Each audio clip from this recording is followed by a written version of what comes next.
Eu quero fazer uma reflexão rápida com vocês. Tem uma história que eu gosto muito. E ela diz que, num bairro dos Estados Unidos, um indivíduo mudou para uma grande chácara. E ao lado da casa dele, o homem tinha uma grande propriedade. Ele viu aquele quintal vazio. E ele gostava muito de plantas. E ele notou que algumas semanas depois, o homem ou seu vizinho dessa grande propriedade, ele cavou algumas covas e começou a colocar algumas mudas. Mas o vizinho notou que ele colocava pouca água nessas mudas. Ele não aguava com tanta frequência.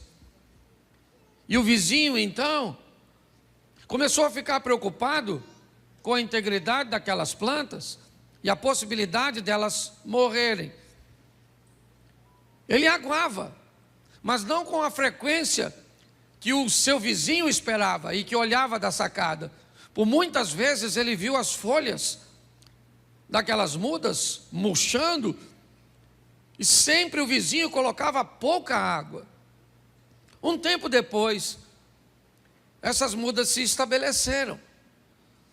Não era aquilo que o vizinho esperava olhando para a casa de seu próximo, mas algo muito mais esquisito começou a aparecer.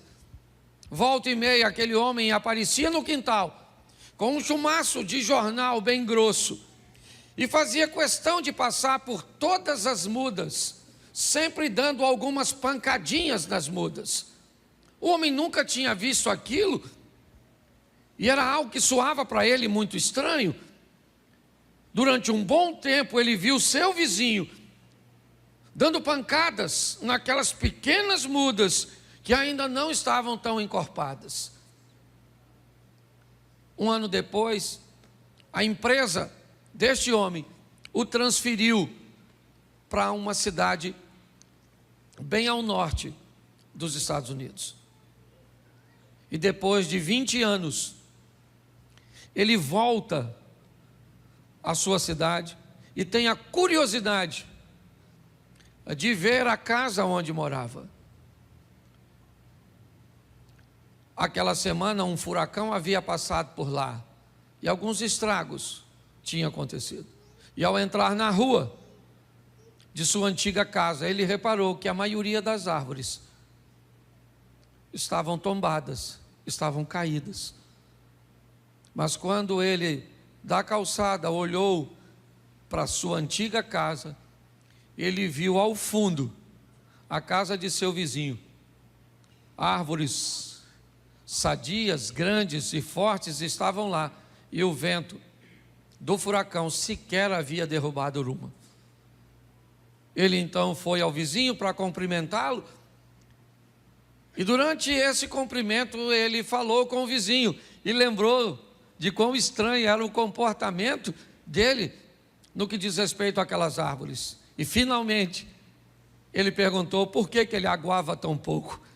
E o vizinho disse para ele: porque eu tinha o intuito de que as minhas árvores não tivessem água com facilidade, para que elas pudessem aprofundar suas raízes e tirarem a água do mais fundo possível. Mas eu também estranhei porque você batia nelas. E ele disse: porque eu sabia que a nossa região, volta e meia, é visitada por furacões. E desde cedo eu ensinei as minhas árvores a lidar com as intempéries, com as dificuldades. E por isso nenhuma delas caíram. Hoje, mais uma vez, eu quero fazer com a igreja, e acho muito propício, uma reflexão sobre uma palavra que Deus me deu há mais de 10 anos atrás, cujo tema é aprendendo com as tempestades. Todas as vezes que as tempestades se levantam, elas não têm a autorização e nem o poder suficiente para destruir a nossa vida. Tempestades que vêm na direção daqueles que servem a Deus, elas seguem junto com o cumprimento da palavra de Deus, que todas as coisas cooperam para o bem daqueles que amam a Deus. todas as vezes que você se depara com uma adversidade, normalmente ela tende a retirar de ti algo que você sequer imaginaria que tinha. Forças que você jamais imaginou que foi capaz de acessar. Davi jamais imaginou que seria capaz de vencer um oponente tão grande até o aparecimento de Golias. Quem é Golias? Golias é um homem grande, externo, que revela um homem grande, interno, no menino. Golias é alguém que faz Davi se lembrar de leão, de ursos, de batalhas passadas, de adversidades anteriores que não venceram. Nós precisamos entender que quando as tempestades vierem, onde quer que seja, em qualquer área de nossa vida, elas têm um único propósito: revelar em nós forças, capacitações que nós nem imaginávamos que tínhamos. Já ouvi de muita gente dizer: eu jamais imaginei, pastor, que eu conseguiria vencer nesse ambiente. Eu jamais imaginei que eu teria habilidade para resolver isso. Pastor, eu tenho certeza de que se eu tivesse sozinho, eu teria perdido. Mas eu não perdi porque Deus foi comigo. Então eu preciso que você tenha a sensibilidade de fazer a leitura, tá certo? Então eu vou te mostrar 4 tempestades, rapidinho, num resumo. Abra a sua Bíblia, coloca aí na tela que fica mais fácil, rapidinho. Mas se você gosta de anotar, vai aí. Jonas, capítulo de número 1. Deixa eu ler o texto inteiro para ficar mais claro para a maioria. Jonas 1. E veio a palavra do Senhor a Jonas, filho de Amitai, dizendo... Vamos lá? Vamos ver o que ele está dizendo. Levanta-te, vai à grande cidade de Nínive e clama contra ela, porque a sua malícia subiu até mim.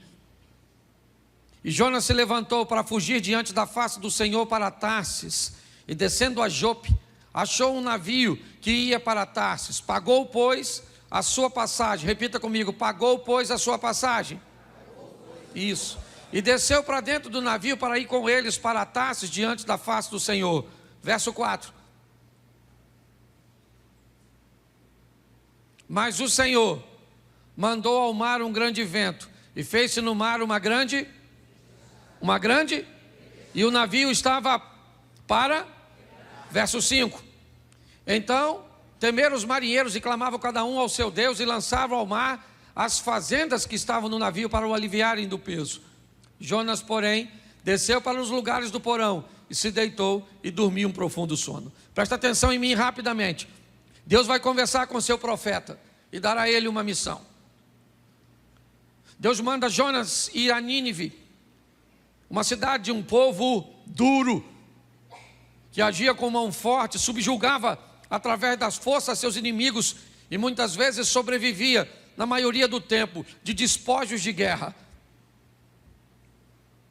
Deus diz a esse profeta: vai a Nínive e clama contra ela.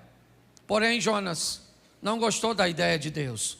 Não era agradável para ele frequentar aquele lugar.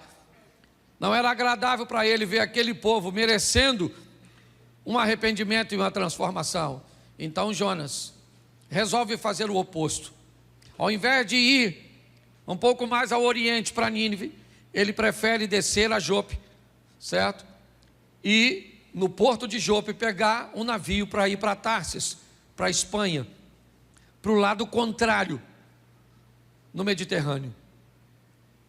Ali então, Jonas vai comprar uma passagem, vai entrar numa embarcação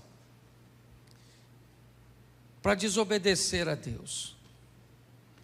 O texto diz que enquanto ele está naquele navio, uma tempestade se levanta. E o que essa tempestade veio fazer? Essa tempestade tem uma missão. Ela quer conversar com alguém. E com quem? Com quem será que essa tempestade quer conversar? Com o mestre do navio, o capitão do navio. A tempestade quer saber por que ele vendeu o ingresso do seu navio para um desobediente. A tempestade quer saber por que é que ele deixou aquele cara entrar na sua vida, no seu ministério, na sua família, nos seus negócios. Porque tem tempestade que vem na minha e na sua direção com uma única função: denúncia. Dizer para mim e para você que esse tipo de gente, esse tipo de comportamento, esse tipo de negócios, esse tipo de alianças não podem fazer parte de nossa história. Essa é a mensagem que a tempestade vem. Ela começa a chacoalhar o navio. Todo mundo tem medo. E quem é que está trazendo aquela tempestade? Um desobediente? Se tem uma coisa que precisamos ter o máximo de sensibilidade para identificar, é quando Deus está tratando alguém. Quando alguém estiver sofrendo, por favor, antes de se meter no sofrimento dos outros, descubra que tem alguém que ama mais essa pessoa do que você. E esse alguém é Deus. Antes de ajudar alguém, pergunte a Deus se é para você fazê-lo. Porque quando você se mete na vida de alguém que Deus quer tratar defendendo a pessoa, você vira o capitão do navio. O cara quer me desobedecer? Quer, vou entrar no capitão. Deus falou, vou afundar. O capitão desobedeceu a Deus, sim ou não? Sim ou não? Não, ele nem profeta é, nem sabe de nada. Mas vendeu o ingresso do barquinho dele para o Jonas entrar. Eu não sei se você reparou, mas preste atenção nesse texto. Temeram os marinheiros e clamava cada um ao seu, e fazia o quê? O que eles faziam? Lê para mim. Jogavam fora as coisas de valor. Eles estão perdendo as coisas de valor, jogando fora do navio, quando fora do navio deveria estar o Jonas. Preste atenção, está assim de gente, perdendo o que não precisa perder, porque não tem coragem de jogar fora aquilo que precisa jogar. Nós precisamos ter a sensibilidade. A tempestade veio. O que ela está querendo? Afundar meu navio? O que é? Será que ela tem o cunho de denúncia? Então o que é? É meu comportamento? Tá bom. O que é? O que está acontecendo para que eu enfrente tudo isso? Eles começam a jogar fora e perdem o que não precisa perder. A tempestade para quando eles jogam a carga fora?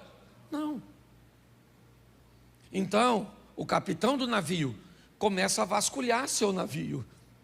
Porque nem sempre o que vai te levar para o fundo é fácil de enxergar. Está diante dos seus olhos. Às vezes o que vai te levar para o fundo é aquilo que você nem percebe, que está escondido. Tem gente com um comportamento tóxico e nocivo e sequer é capaz de identificar porque tem aquilo. Às vezes precisa de um profissional da área psicológica. Eu vou falar para vocês, isso aqui que eu tenho, é herança de uma depressão que eu tive. Foi muito forte. Eu fui para o sítio, eu não queria mais vir para a igreja, eu não queria tomar banho, eu não queria comer, eu não queria fazer nada. Estava cansado, sei lá. Troço doido. Se você já teve depressão, você sabe o que eu estou falando. Só que eu não sabia por que motivo. Aí minha esposa ligou para uma amiga, doutora Ilma. Doutora Ilma foi lá no sítio, ela e seu esposo, veio lá de Vitória, foi lá. Sentou e falou comigo, Cláudio, converse comigo tudo. Fala da sua vida. Eu falei, o que é que minha vida tem a ver com essa depressão? Está querendo é fofoca. E eu comecei a narrar minha vida para ela. Meu pai casou tantas vezes, me dava para uma família aqui, que me jogava para outra lá, que eu ia para outra lá, e que eu ia para outra lá, e que eu ia para outra cá. E aí, agora eu era pastor de igreja, e aí... Moral da história, ela descobriu que todas as vezes que alguém ia embora da igreja por qualquer motivo, eu sentia dor da rejeição dos lares que me mandavam embora. Agora você pensa só, se eu não ia morrer com uma igreja que todo dia sai gente, chega gente, sai gente, chega gente, sai gente. Eu não sentia dor nenhuma porque quem chegava, só sentia dor porque quem ia. Quando eu identifiquei o miserável do Jonas, aliás, nem fui eu, fui ela. Quando ela falou: Cláudio, você não... Aí o que você faz? Eu falei: o quê? Eu tenho o prazer de construir. Ela falou: e o que você sente depois que constrói? Vontade nenhuma de entrar no lugar onde eu construí. Olha que loucura.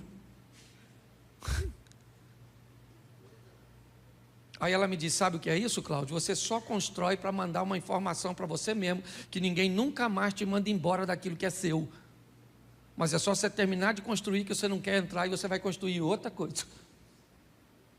Menino, pensa numa cura instantânea.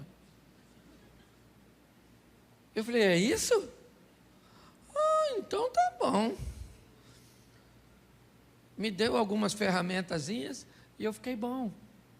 Porque se você não sabe o que te leva para o fundo, às vezes é aquela mágoa, aquele ressentimento, aquela decepção. Lá em 1945, assim que a guerra acabou, e você guarda isso dentro de você. Você conhece alguém assim? Porque tem gente que parece cemitério de coisa ruim. Pois bem, tem tempestade que só vem para denunciar que tem algo dentro de você que precisa sair. Pegaram o Jonas e levaram para fora. E falou: Jonas, quem é tu? Ele falou: eu sou hebreu, desobedeci a Deus e entrei no seu navio. Ele falou: pô, cara, tanto navio para tu entrar? Tu entrou justamente no meu, mas o seu que deu para comprar o ingresso. Sabe o que é mais interessante dessa história? É que o Jonas disse que o problema era dele, ou era ele, mas ele pulou? Sim ou não? Porque o problema não vai embora sozinho. Se tem uma coisa que um problema ama, são pessoas adaptáveis. Pensa num lugar onde o problema gosta de se estabelecer. É naquele casamento onde as pessoas se adaptam com facilidade. É na vida daquelas pessoas que são altamente adaptáveis. Porque pessoas que se adaptam não costumam mudar de vida. Elas se adaptam. O Jonas falou: o problema sou eu, mas eu não pulo. Vocês que têm que me jogar fora. Você está entendendo? A decisão é sua. A tempestade aparece, diz onde o Jonas está. Você sabe que é o Jonas, mas a hora de jogar ele fora dá uma dó. Por quê? Porque às vezes o Jonas é seu namorado, o Carlos. Mas você já tem 35. Só sobrou o Carlos. Você já está naquele dilema: aquele que vier a mim, de maneira nenhuma o lançarei fora. Pastor, se não for o Carlos, quem vai ser? Está assim de gente, que quando chega a hora que necessita tirar algo ou alguém da sua vida, fica com dó, com pena, de tirar aquele funcionário, de remover aquele amigo, de mexer no distanciamento daquele parente. Às vezes quem vai levar para o fundo, ser para o fundo, é sua mãe.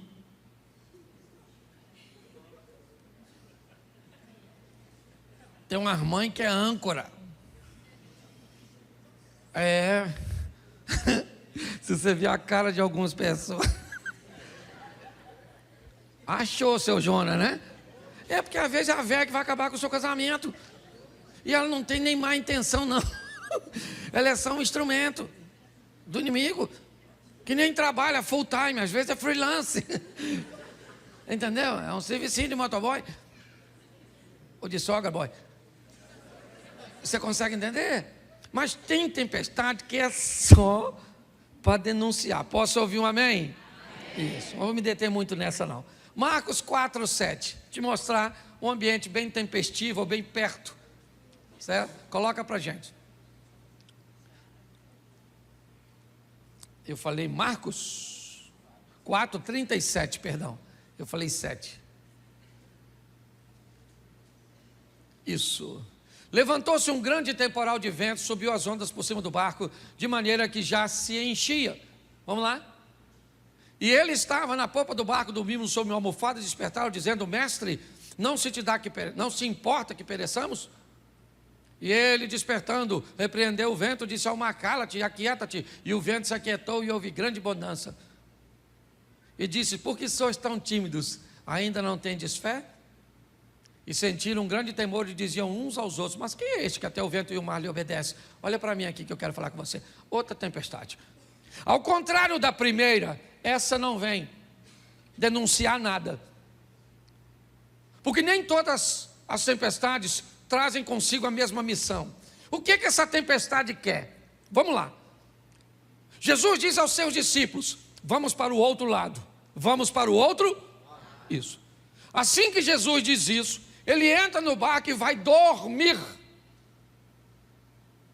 Mas antes de dormir, ele disse o quê? Passemos para o outro. E ele foi. Mas ele disse o quê? Enquanto você não falar, eu não paro.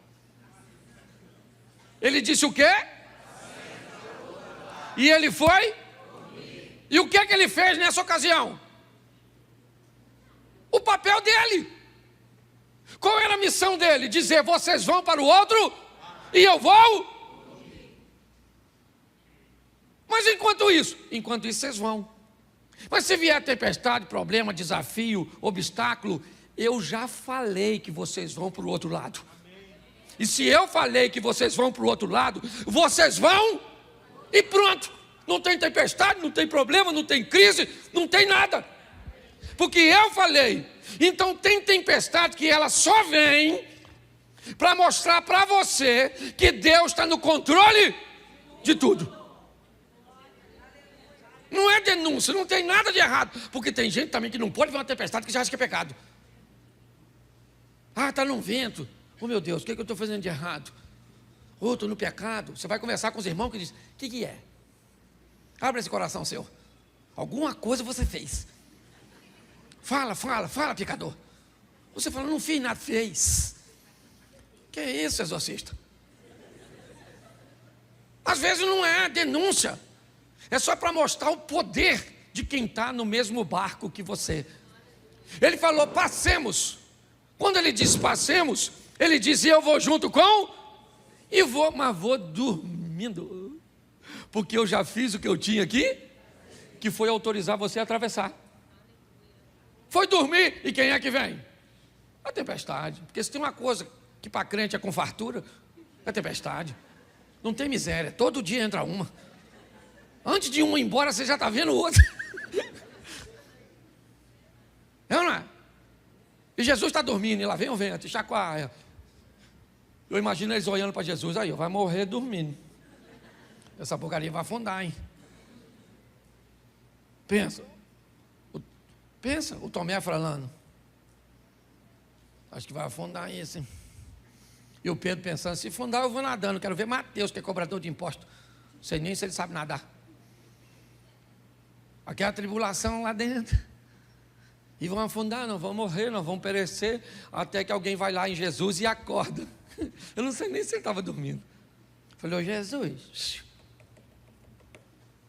todo molhado, ó. Jesus. Eu imagino ele levantando, pensa: e que foi, gente? Chegou? Chegou a tempestade. Ele está querendo afundar a gente. O senhor não está vendo que nós vamos morrer? Jesus deve ter falado: eu falei, passemos. Ele olha para o vento e diz: ô vento, cala essa boca. Ô mar, fica quietinho, não quero nem marola. Agora é piscina. O vento parou de soprar, o mar ficou calmo. E os discípulos falaram: gente, quem é esse? Como quem é esse? Esse é Jesus, que você está andando um tempão do lado dele. E às vezes você precisa de uma tempestade para saber quem ele é, porque sem ela você não conhece. Tem tempestade que ela só vem para mostrar para você o poder do Deus que você. A hora que você reconhece, o problema se desfaz. Sim ou não? E vamos para outra tempestade, para não demorar muito nessa, senão fica numa tempestade só. Mateus 14, 24. Esse é um ambiente também um pouco complicado. Vamos lá. O barco já estava no meio do mar, açoitado porque o vento era isso. Meio que uma tempestade noturna. Ela acaba atingindo o barco que Jesus está com seus discípulos. O que essa tempestade quer? O que esse ambiente ele deseja? Será que é uma denúncia como a de Jonas? Será que é revelar o poder de Jesus que está dentro do barco? Bom, de denúncia não é. De Jesus dentro do barco também não, porque nem dentro do barco ele está. Então, o que essa tempestade vem trazer? O que esse ambiente? 3 horas da manhã, tudo escuro, vento soprando, a água querendo entrar. Jesus aparece andando sobre as águas no meio desse ambiente. E dentro do barco começa a acontecer algumas coisas. A primeira é um temor muito grande,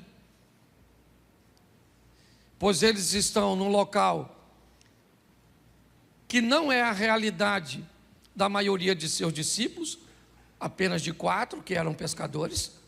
Os outros 8 não estavam preparados para aquilo. Segundo, tem um indivíduo andando em cima d'água e alguém já gritou que é fantasma. Então o caos está estabelecido. Mas o que isso vem trazer? A iniciativa de alguém que está dentro do barco. Tem tempestade que acontece num grupo, mas que só vai dar a lição para uma pessoa só. Tem tempestade que vem numa família com o propósito de criar um novo estilo de vida para apenas uma pessoa. No meio daqueles 12 discípulos, se levanta Pedro e diz: eu gostaria de ir andando até onde o Senhor está. Tem alguma coisa de errado.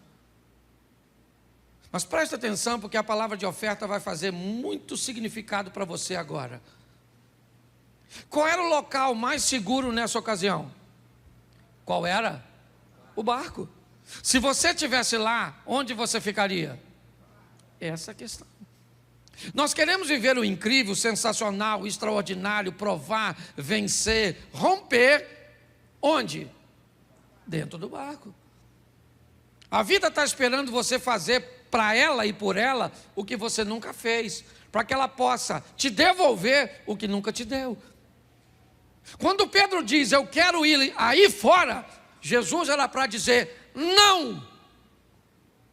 Não tem nada aqui, Pedro. O que você quer vir fazer aqui onde eu estou? Se eu estou indo para aí. Mas Jesus disse para Pedro, vem. Vem, Pedro. Viva seu milagre e dê uma lição em todos os outros que não têm coragem de sair do barco. Tem tempestade que só vem para mostrar para você que você é capaz de viver e mostrar para quem está perto de você que se tivesse coragem de agir, viveria a mesma coisa. Por isso que a Bíblia diz que nós somos sal e luz, porque o nosso estilo de vida precisa inspirar outras pessoas. Tem tempestade que só vem para isso. Qual é a finalidade dessa tempestade?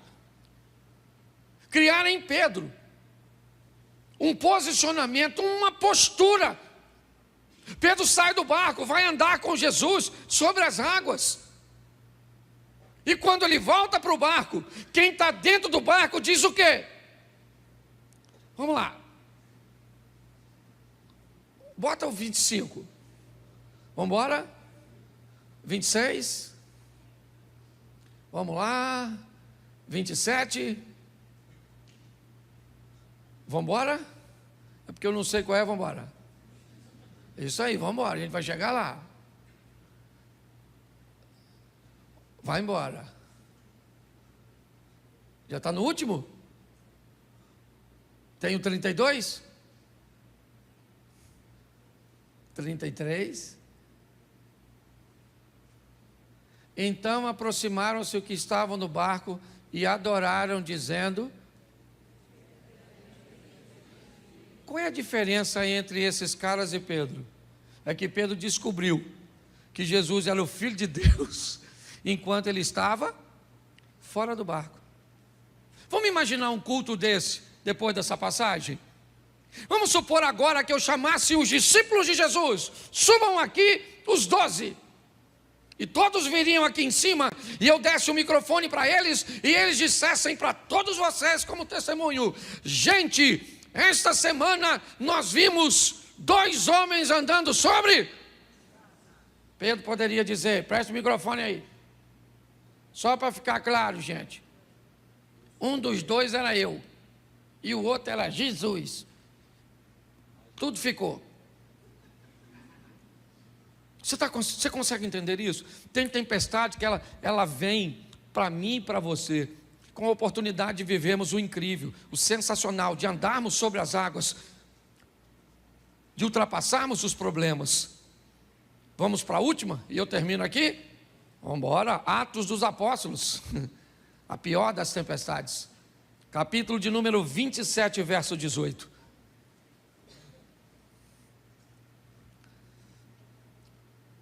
Andando nós agitados por uma veemente tempestade, no dia seguinte, aliviaram o navio, note, jogaram a carga fora. Ao 3º dia, nós mesmos, com as próprias mãos, lançamos ao mar a amarração do navio. Presta atenção, eles começam a tirar toda a resistência ao vento, ok? E não aparecendo, havia já muitos dias, nem sol nem estrelas, e caindo sobre nós uma não pequena tempestade, fugiu-nos toda a esperança de nos salvarmos. Havendo já muito que se não comia, então Paulo, pondo-se em pé no meio deles, disse: fora na verdade razoável, ó varões, ter-me ouvido a mim e não partir de Creta, e assim evitariam este incômodo e esta perdição. Mas agora vos admoesto que tenhais bom ânimo, porque não se perderá uma vida de nenhum de nós, mas somente nenhuma vida se perde, mas se perde preste atenção que todas as outras tempestades, o barco chegou, essa não. Essas pessoas não morrem, mas o barco, ele se despedaça. Vamos lá? Porque esta mesma noite, o anjo de Deus, de quem sou e a quem sirvo, esteve comigo, dizendo: Paulo, não temas, importa que sejas apresentado a César, e eis que Deus te deu todos quantos navegam contigo. Portanto, ó varões, tende bom ânimo, porque creio em Deus, que há de acontecer assim como a mim me foi dito. É, contudo, necessário irmos dar numa ilha. Vamos lá, pode colocar. Isso. E quando chegou a 14ª noite, sendo impedidos ou impelidos de uma e outra banda do mar Adriático, lá pela meia-noite, suspeitaram os marinheiros que estavam próximos a alguma terra, e lançando o prumo, acharam 20 braças. Passando um pouco mais adiante, tornando a lançar o prumo, acharam 15 braças. Estão fazendo a leitura que está ficando mais raso, está chegando próximo à margem, certo? E temendo ir dar em alguns rochedos, lançaram da popa 4 âncoras, desejando que viesse o dia. Procurando, porém, os marinheiros fugir do navio, e tendo já deitado o batel ao mar, como que querendo, lançar as âncoras pela proa, disse Paulo ao centurião e aos soldados: se estes não ficarem no navio, não poderei salvá-los.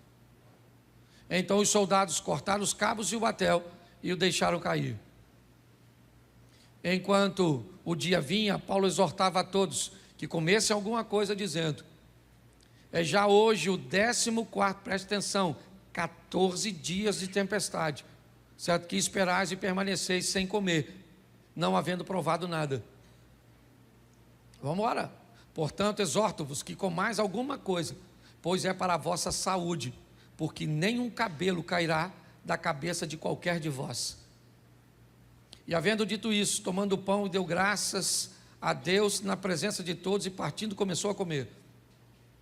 E, tendo já todos bom ânimo, puseram-se também a comer. A tempestade vai rolando. Pode ir embora, meu irmão. Eu vou terminar com a leitura. Bota o 38. Isso. Refeitos com a comida, aliviaram o navio, lançando o trigo ao mar. E sendo já dia, não reconheceram a terra, certo? Enxergaram, porém, uma enseada que tinha uma praia, e consultaram sobre o que deveriam encalhar nela o navio. Levantando as âncoras, deixaram ir, ao mar, largando também as amarras do leme, e alçando a vela maior ao vento, dirigiam-se para a praia. Dando, porém, num lugar de 2 mares, eles encalharam ali o navio, e fixa a proa, ficou imóvel, mas a popa abria-se com a força das ondas. Então, a ideia dos soldados foi que matassem todos os presos, para que nenhum fugisse, escapando a nado. Vamos embora. Mas o centurião, querendo salvar a Paulo, lhes estorvou, dizendo, estorvou esse intento, e mandou que os que pudessem nadar se lançassem primeiro ao mar, e que se salvassem em terra. E os demais em tábuas, e outros em coisas do navio. Assim aconteceu, que todos chegaram à terra a salvo. Preste atenção em mim. Eu não sei quanto tempo você enfrenta a sua tempestade, mas eu tenho uma notícia ruim para te dar e uma boa. Primeiro, não dá para escapar ileso de todas as tempestades. Eu não sou nenhum tolo, e já vi tempestades acabar com o casamento. O homem consegue sobreviver ao divórcio, e a mulher também, refazer sua vida, mas aquele casamento destruiu. Eu já vi doenças serem capazes de matar o corpo, mas não ter força o suficiente para matar a alma. Eu já vi negligência de pais que fez com que seus filhos afundassem em drogas, em comportamentos incorretos. Mas eu não sei se você reparou o que Paulo disse a esses indivíduos no meio da tempestade. Eu avisei a vocês que não era para ter saído. Eu falei com vocês que essa viagem não ia terminar bem. Eu avisei. Me parece que o que Deus está dizendo é o seguinte: eu estou sempre buscando uma maneira de alertar vocês. Mas está aí, beleza, nenhum, todos, tábuas, coisas do navio, tudo aquilo que flutuava, se tornou um ambiente onde eles pudessem se apegar. É verdade, mas o navio afundou. O navio não chegou. Infelizmente, tem tempestades, irmãos, que vai afundar seu casamento. E sabe por que vai? Porque você não escutou as orientações. Vai falir sua empresa. Vai matar seu corpo. Vai. Porque você recebeu avisos que era para cuidar da sua saúde, que era para você fazer seus exames, que era para você tomar seu remédio, que era para você mudar a sua postura com a sua esposa, era para você mudar a sua postura com seus filhos. Mas infelizmente a mensagem não foi ouvida, e o que aconteceu? O navio afundou. Eu acho que vale a pena levarmos hoje os exemplos dessas tempestades. que ela pode fazer? Às vezes é só uma denúncia. Pegue, tire da sua vida e a tempestade passa. Às vezes é para mostrar, eu estou dentro do navio e eu disse que você vai passar, e você vai passar porque eu disse. Às vezes eu estou fora do navio e quero causar dentro do barco, certo? Dentro de você, um movimento para que você consiga ir lá fora e andar sobre as circunstâncias. E aqui vale um alerta. Por muitas vezes eu já vi meu casamento encalhado aqui e as ondas batendo, querendo despedaçá-lo. Eu já vi. Eu tenho 31 anos de casado. Você pensa que a pauta divórcio nunca circulou no meu casamento? Já. Mas atento aos sinais. Graças a Deus, sempre deu tempo de tomar uma providência. Vamos sair daqui hoje entendendo que as tempestades vêm e elas não têm o propósito de nos afundar, apenas de nos ensinar. Você pode fechar seus olhos? Pai, em nome de Jesus, não é a primeira tempestade que enfrentamos, não é a última que iremos enfrentar. Sabemos que cada uma delas traz consigo uma mensagem. Sabemos que quanto mais rápido formos capazes de identificar a mensagem, mais rápido ela vai passar. Que nenhuma dessas tempestades cheguem ao limite de afundar a nossa embarcação. Continue conosco, Senhor, pois a tua misericórdia fez com que em todas essas tempestades, seja a de Jonas, seja a de Marcos capítulo 4, a de Mateus capítulo 14, ou a de Atos dos Apóstolos. Por isso, continua conosco, Senhor, nos dando forças para vencermos as nossas tempestades, ou as tempestades que vêm sobre nossa vida. Continue conosco, Senhor, que vem aí a próxima tempestade, e que mais uma vez nós consigamos vencê-la e aprender com ela. Leva-nos aos nossos lares, guardado por tuas mãos poderosas, para vivermos a melhor semana de nossas vidas. Que seja uma semana de boas notícias, que seja uma semana de bons negócios, que seja uma semana de vitória. Te damos graças por tudo, em o nome de Jesus. Você pode dizer amém? Amém. Que Deus te abençoe.